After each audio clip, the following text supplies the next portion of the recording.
భక్తులందరికీ నమస్కారం అండి. దేవి అనుగ్రహం ఛానల్‌కి స్వాగతం. ఈరోజు సంక్రాంతి సందర్భంగా మనం పెద్ద పండుగగా జరుపుకునే 3 రోజుల సంక్రాంతి పండుగలలో మొదటి రోజును మనం భోగి పండుగగా జరుపుకుంటాం. దక్షిణాయంలో సూర్యుడు రోజురోజుకి భూమికి దక్షిణం వైపుగా కొద్ది కొద్దిగా దూరమవుతూ దక్షిణ అర్ధగోళంలో భూమికి దూరమవటం వలన భూమిపై బాగా చలి పెరుగుతుంది. ఈ చలి వాతావరణాన్ని తట్టుకునేందుకు ప్రజలు సెగ కోసం బగబగా మండే చలిమంటలు వేసుకునేవారు.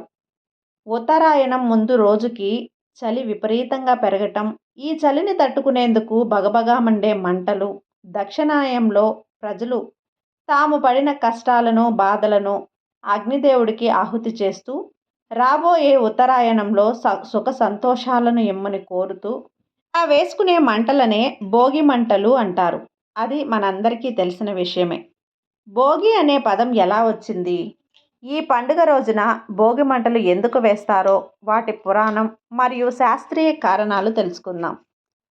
బుగ్, బగ అనే సంస్కృత పదం నుండి భోగి అనే పదం వచ్చింది. భోగి అంటే సుఖం.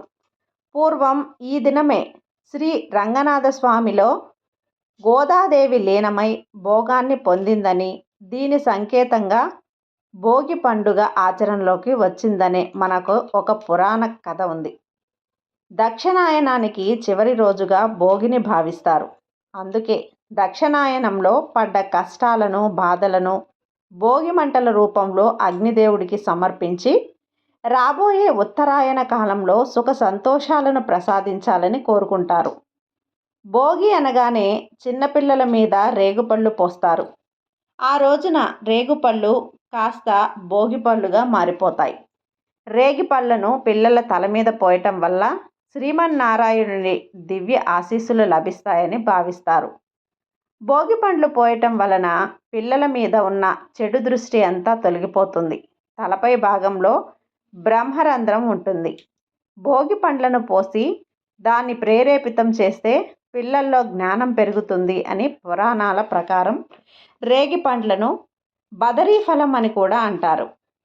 ఆనాటి సంఘటనకు ప్రతీకగా పిల్లలను నారాయణుడిగా భావించి భోగి పండ్లను పోసే సంప్రదాయం వచ్చిందని ప్రతీతి. భోగి పండగ ముగియగానే సూర్యుడు దక్షిణాయనం నుంచి ఉత్తరాయణానికి మాలుతాడు. ఆ రోజే మకర రాశిలోకి అడుగు పెడతాడు. సంక్రాంతి సూర్యుడి పండుగ కాబట్టి సూర్యుడిని పోలిన గుండ్రని రూపం, ఎర్రటి రంగు కారణంగా దీనికి అర్హఫలం అనే పేరు వచ్చింది. సూర్య భగవానుడి ఆశీస్సులు పిల్లవాడికి లభించాలనే సూచనగా ఈ భోగి పండ్లను పోస్తారు.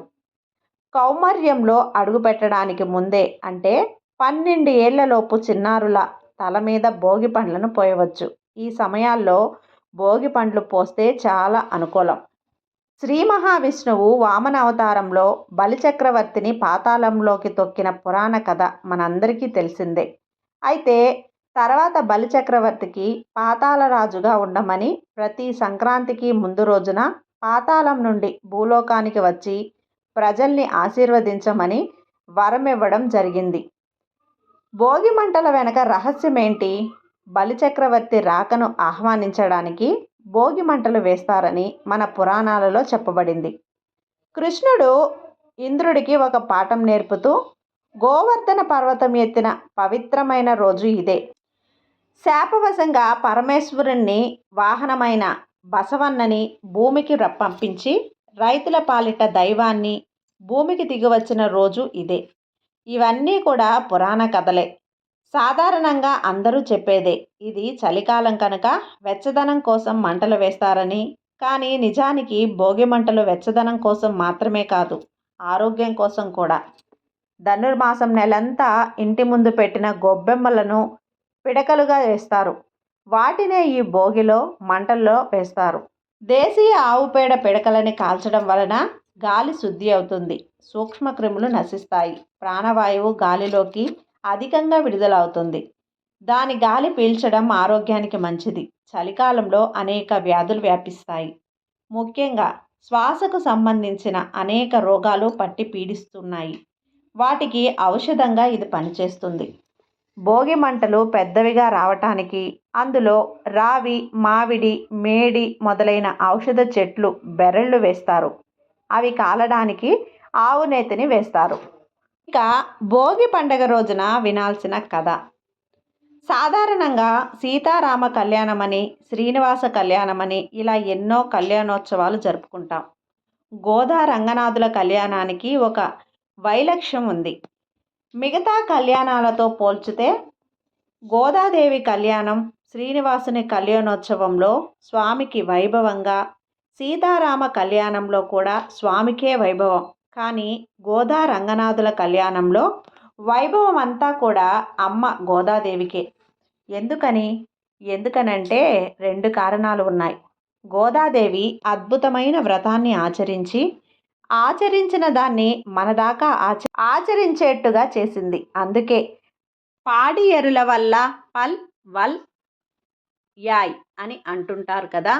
తాను ఆచరించిన దాన్ని ఎంతో కాలం దాకా ఆచరించగలిగేటట్టుగా ప్రబంధాన్ని అందించింది. అది గోదాదేవి గొప్పతనం. ఇది వరకు ఇలాంటి వ్రతాన్ని గోపికలు చేశారు. కానీ వారు తర్వాత వారికి ఏమీ అందించలేదు. శ్రీకృష్ణుణ్ణి అనుభవాన్ని పొంది ఊరుకున్నారు తప్ప ఇంకేమీ చేయలేదు.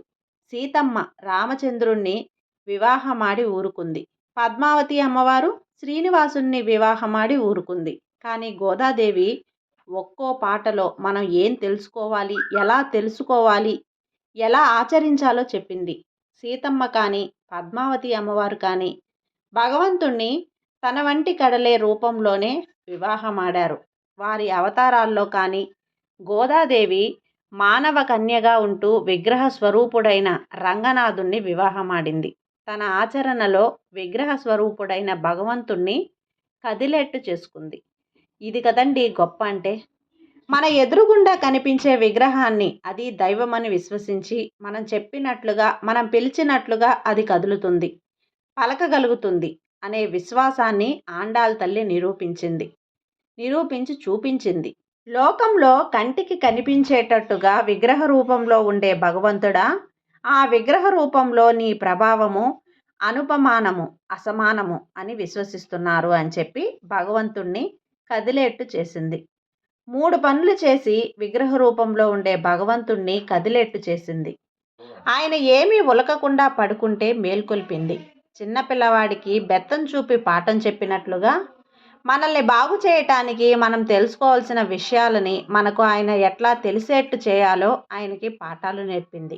అంతేకాదు, స్వామి విగ్రహ రూపంలో ఉన్న ఆయన్ని బంధించి స్వామిని పొందింది.